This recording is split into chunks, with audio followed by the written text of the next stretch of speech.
Alright, now it is time to take apart this lower unit from the, I already forgot what I was working on. Hold on. Alright, the 7350 horsepower. Now, this has been sitting here for a while. I got caught up in some other projects, so I haven't really touched this in a while. But I'll probably, when I upload these videos, I'll probably just load them up one after another, so you won't really see the time difference, but it's been sitting here for a little while. I'm going to rip the water pump apart first. We'll see what it looked like, just out of curiosity. I'm just going to save all the parts as far as this goes and the drive shaft, and then just kind of scrap the housing. Internals are probably still good, we'll find out, but anyway, so I'm going to keep the internals, strip the rest down. And I have just upped the quality of the phone, so we should have a little bit better image now. So, let's get started. For speed, I'll be using my butterfly impact wrench. And they're not very powerful, but they go quick. If there's a problem, then I'll switch the ratchet. I don't expect there to be one.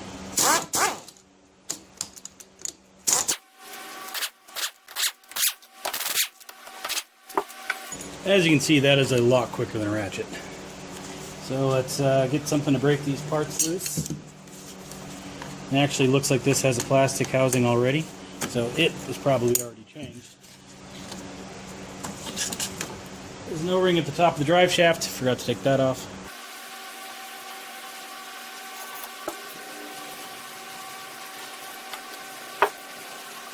Impeller's old, but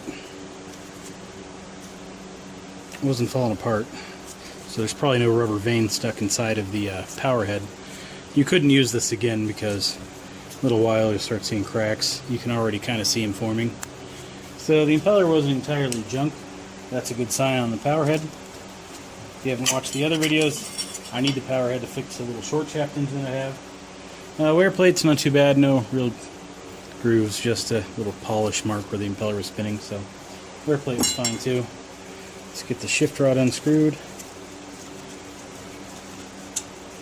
Remove that. This is a hydroelectric shift. Excuse me. This is a hydromechanical shift, so it uses little solenoids and stuff to shift. That's why that rod was in there very far. I bought a new pair of whatever those things were called. Goes in there and twists it off to fit the smaller diameter holes. And I have no idea where I put it. So I'll use these guys to break the seal. At least try to. Perfect. Alright, get back in frame here. I'm going to go ahead and rotate the lower up. So get the bearing carrier and tighten her back down. We have 4 bolts. Right there, there, around there somewhere, and right there. So, just cleaning the crud off with the shift rod. And I'll get in there and get those out. This is a 7/16 diameter screw head, just so you know. And I lost my socket. I hate when I do that. Happens all the time. There's all kinds of crud in here.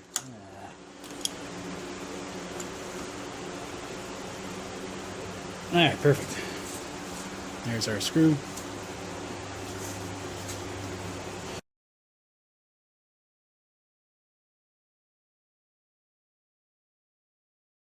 Alright, and all the screws are out. Now these holes, they're pretty disgusting too, so I'm going to tap those. I'm using my Leslie, however they're pronounced, tap sockets, which I usually do. Tap socket goes in there. I'm going to clean up the holes with some PB Blaster. And I will go to town with my tap socket.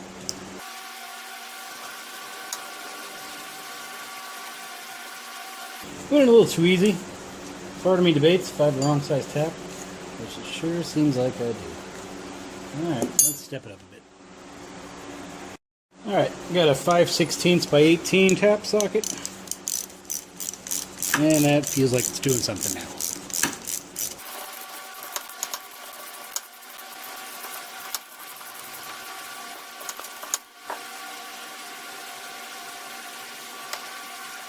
Fair amount of crud. And I'll do the next one. Alright, tap socket. Nice and clean now. That was a lot of stuff on there. I used a little nail to clean off the passageway. Kind of surprised that much came out. Although this thing probably hasn't seen water in 20 years and just in desert dust and mud since, so not really that surprising.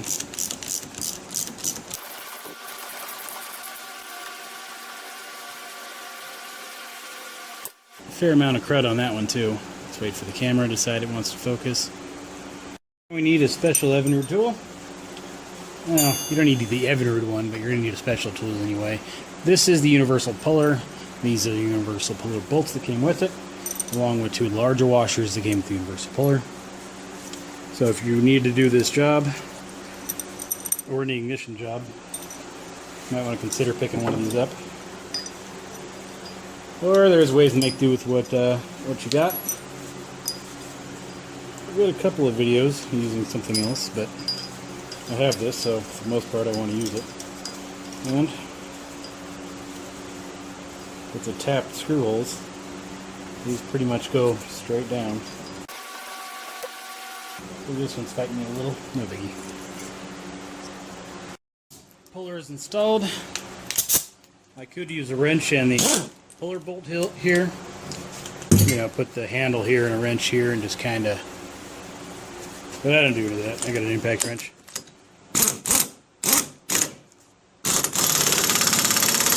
Alright. It's not moving. So that's kind of a problem. So what I'm going to do, spray down the outer carrier with some PB Blaster. And let it sit for a while.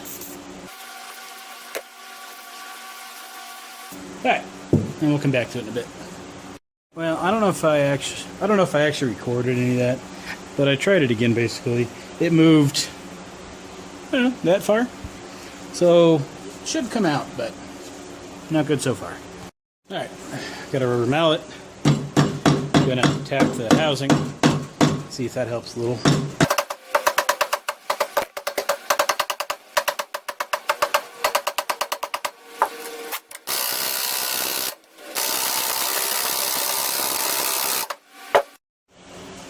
Well, apparently I keep losing footage. I gotta get something other than what I'm using to record, because this is just a joke. Basically, might have ruined my puller.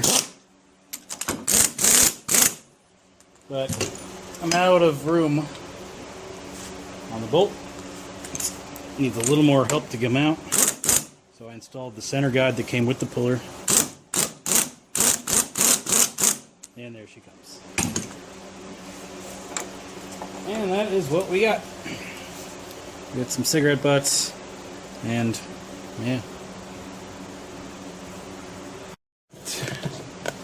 Down inside of there are 2 large snap rings. We need our special massive circ clip pliers for that one. Harbor Freight sells some of these things as well. I own some. Tried them. This was a long time ago. Didn't work at all. Went and bought these. Never regretted it. So, if you're doing this and don't own them, I really consider the Harbor Freight. Or consider not buying the Harbor Freight. I mean, look at the size of that thing. That is huge. Anyway, there's one out.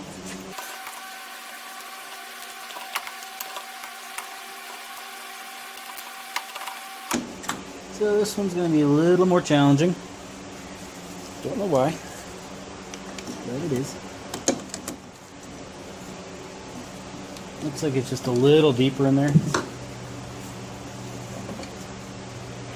Deeper into the hole. My little pliers don't want to grab it. So I'm going to grab something and pry it out a little bit and then try again. I ground down my Harbor Freight set tips just a little bit so they could get in there and grab that hole. At least get it started for me. I think once it's a little loose, it'll probably come right out.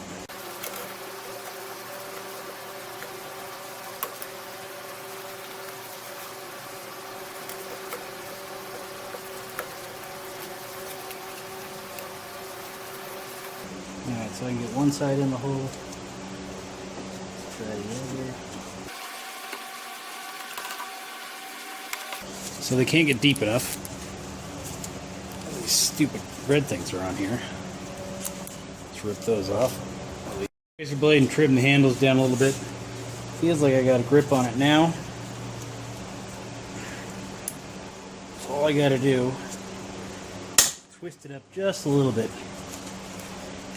So the plier is just twisted in half.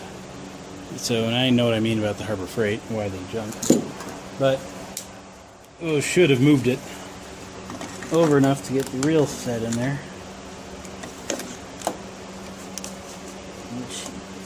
There we go.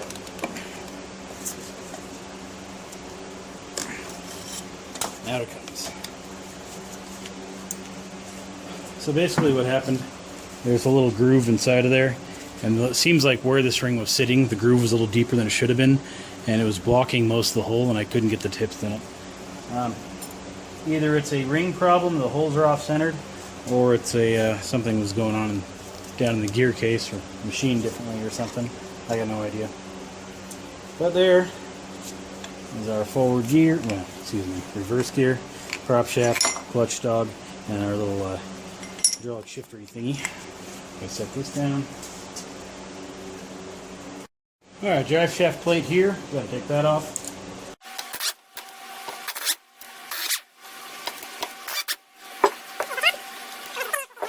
Alright, so there's the pinion nut. Let me see if I can show it to you. The prop shaft and reverse gear moved. We can now pull out our shifter assembly. And that is all that does. Pretty fancy, huh? Alright, down inside of there, this gear is the pinion. The pinion is held in with this nut right there. So we need to get the pinion nut off. This is a 11/16. You don't need anything special here, just a box and wrench. Now for the top of the drive shaft you do. You need this tool, which is a 316612. It's a drive shaft socket.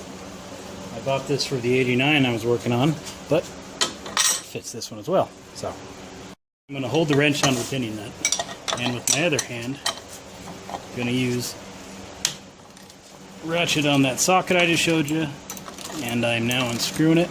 You can kind of see the drive shaft turning, and the pinion nut is off.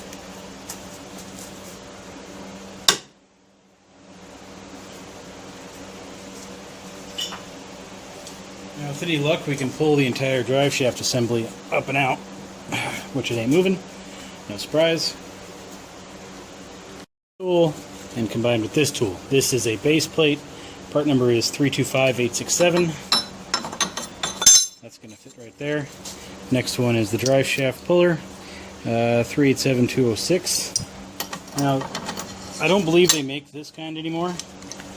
I had to get this one in pieces and just kind of assemble it. I don't really think it's for this, but you know, whatever works. It might be, I don't know.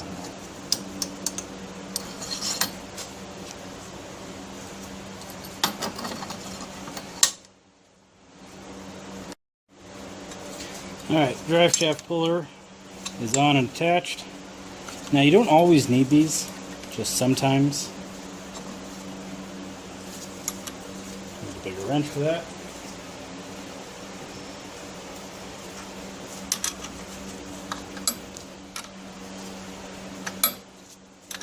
So basically what's happening is as I tighten these, it pulls the drive shaft up.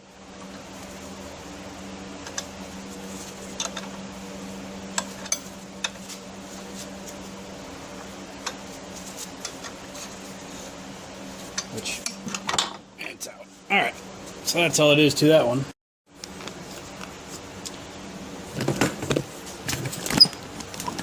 So now we got the pinion right there, and our forward gear, which doesn't feel like it wants to come out. I'll mess with that in a second.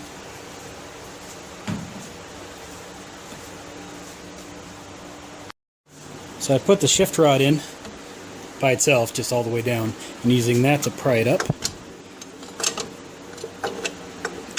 Just enough. Break the gear out of its little hole it's in.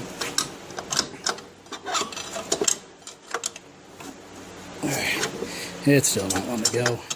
Just needs a little bit of help. Alright, let's try the gravity approach. Not latch now, so the plan is kind of put it on a downward angle. And that works perfectly.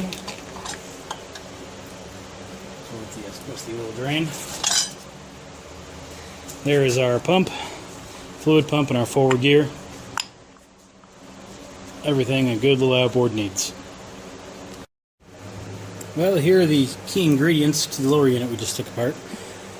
Now, I had a comment recently where some guy was like, "You're an idiot, it's called the Gearcase." Look, who cares? Gearcase. Whatever. Anyway, so, here are the main ingredients from our lower foot we just took apart. Part's pretty good condition. This is ugly, but I'm sure a wire brush and probably clean right up. You can kind of see the seal area there. It's not as corroded as up here, so that's kind of a good sign. Wire wheel the thing, or just simple green and a brush, probably clean it right up. Gears and clutch dog teeth, I can't see anywhere, so these are probably some pretty lower parts. This is the little piston here that actuates the shift of our inner mechanism here. If you look at the forward pump here, it's pretty similar to the electric shift, but being mechanical, they're actually worth something. You don't want an electric one if you don't need it.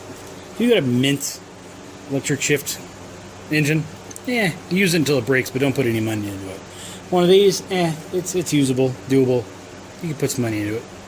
I am, although I have all kinds of dumb projects. But anyway, so to take this apart, you need these two special sockets. One goes in there, one goes in there, and you can take it apart and change out the seals.